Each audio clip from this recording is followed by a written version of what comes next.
Welcome to Doing Outdoors. I'm Benj and we're up the land today and we're going to talk about the pigs.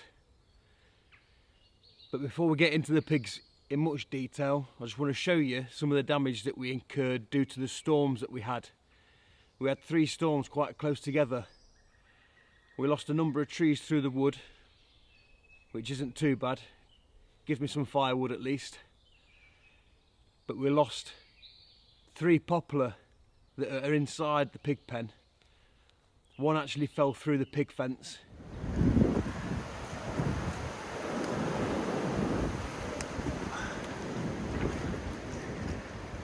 So I've just come up to feed the pigs. We're in the middle of the storm and we've got some devastation. Luckily this poplar has fell down well within the pen, just touching the fence line. But we've got another one over there down. We've got another one hung up in the tree.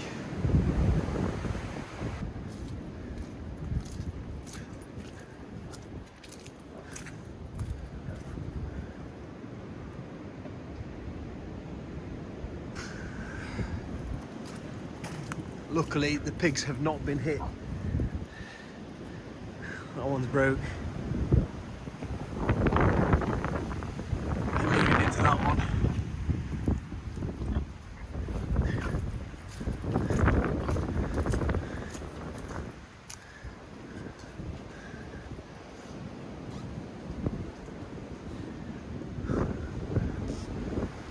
That's absolutely smashed hell out of the fence down the bottom. I'm sure of it.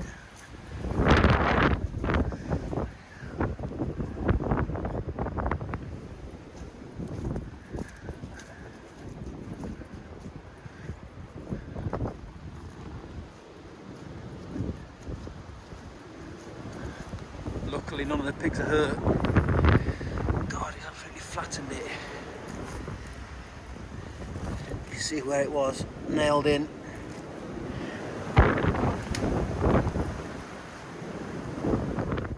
And when I first arrived, when that storm was blowing, I saw that tree was down.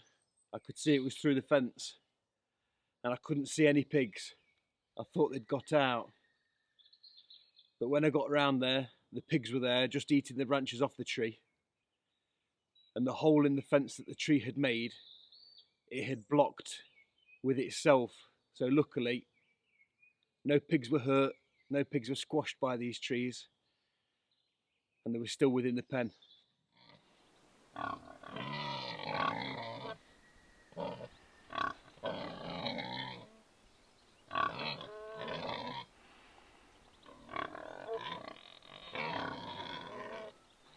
So behind me we've got these noisy pigs.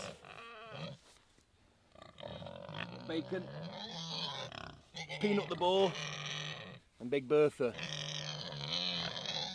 And to the best of my knowledge, they're both pregnant now. Probably about 5 or 6 weeks pregnant. And the reason I believe that the pigs are pregnant is because they haven't come back into season. From the book that I'm reading, once the pig's been served by the boar, after 21 days, if she comes back into season, she won't be pregnant. Well, neither of these two came back into season. They're about 6 weeks past when they first met Peanut the boar, when he served them, and they haven't come into season again.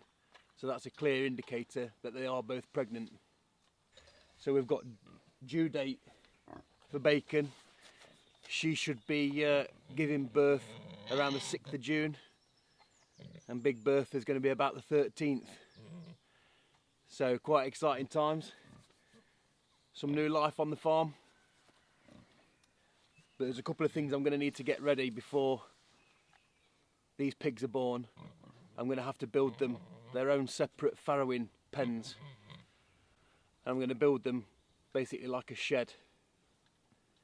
On the end of the tin shed that I've already got, I'll extend that over towards the wood and give them their own 4-metre square pen that they can give birth in and stay there while the piglets grow up. And when the piglets are of a decent size, we'll bring them back out into this paddock, or this pig pen, and we'll put the boar away in one of these farrowing pens so he doesn't hurt the piglets. Although he's quite a well-natured boar, I think they will try and eat the young to get the girls to come back into season.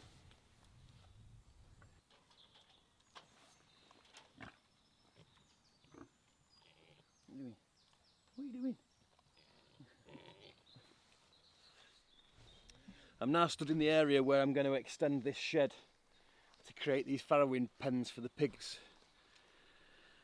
So all we're going to do is basically make the same size construction and of the same type of construction of this, just some 4x4 posts, some 2x6 to create the roof. We've got a load of tin sheets knocking about, and I'll be pretty much stood in where these pens are going to go. I've had to chop a small tree down which was really quite badly rotting from the inside out, an old hawthorn tree. That was about the only thing that was stood in the way, but I've got plenty of space in this area to create these farrowing pens. Another thing that's going to be taking place this coming week is that we're having the whole of the main field fenced in.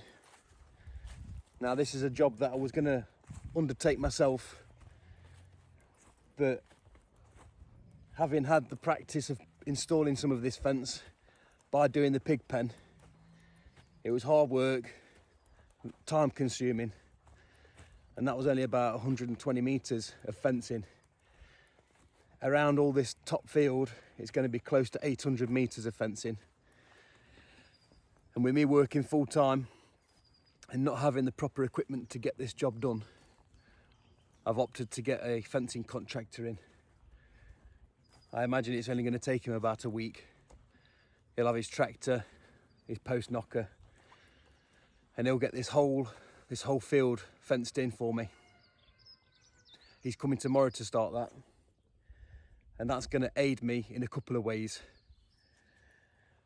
Once this fence is up, I'll be able to get some electric fence and make some temporary paddocks within this fenced area that I can move the pigs around in, and allowing them to graze on what they want without destroying the ground like they have done in the pen where they've been kept for the last year.